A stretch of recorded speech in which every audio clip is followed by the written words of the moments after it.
I was 7 when the war broke out, and my father was in the Royal Navy. He was a petty officer in the Royal Navy.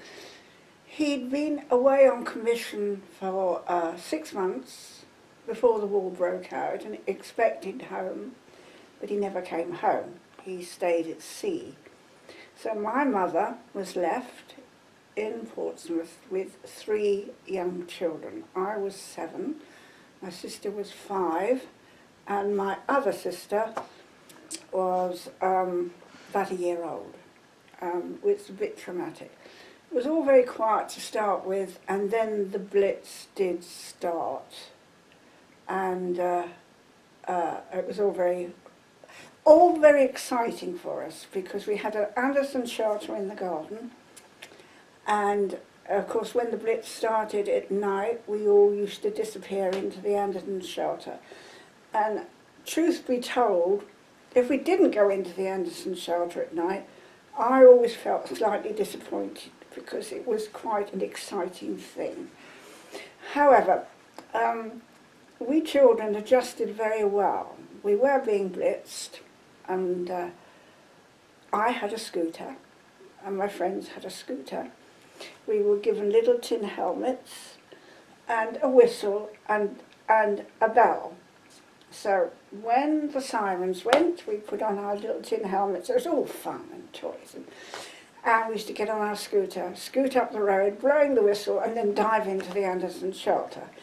And conversely, when it was, the sirens went and it was all over, we got on our scooters again with our helmets on, ringing our little bells to say that all was well. So in a way, it was quite exciting. The schools, it was very difficult with the schools because they kept on getting bombed. So, say I was in Highland Road School, that got bombed, so I was then put into Albert Road School. We were always being moved around. But there were several incidences where our lives really were saved. One, I was in a brownie pact, and it was brownie night, and I said to my mother I was going. She said, "You're not going today, Brenda, I don't want you to go." And I kicked up, had a hissy fit, and said I was going to go, so forth and so on. Anyway, I didn't go, obviously. And the whole pack was wiped out in the shelter. So I would have been killed there. Another time, a bomb dropped, a time bomb dropped opposite our house. So we had to get out of the house. This was at night. So my mother had the pram. She had all the papers and the bits of jewellery and all the valuable things in the pram, plus my sister. Iris and I, my other sister, either side of the pram, walking through the streets. The shrapnel was coming down. We had our little tin helmets on, but nobody would take us into the shelter because they were full.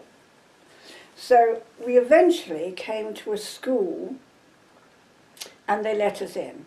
And I remember, even at that age, lying on the floor in this school and looking up at all the glass windows around. You know how the schools had the glass windows? And thinking to myself, well, isn't this stupid? If something goes through that glass window, it's going to hurt me. So that was another incident. And the third one was that my mother used to take us to the cinema on a Saturday afternoon. And we were sitting in the cinema, and the siren went. And it was a very interesting part of the film, because the man was about to be hanged because he was a murderer. And I remember Mum turning to me and said, "Shall we go or shall we stay?" And we decided to stay.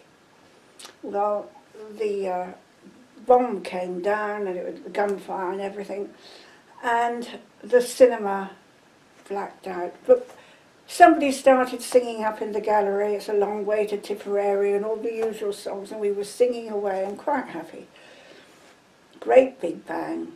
And when we got out of the cinema, the whole of the front of the cinema had gone. It had been hit.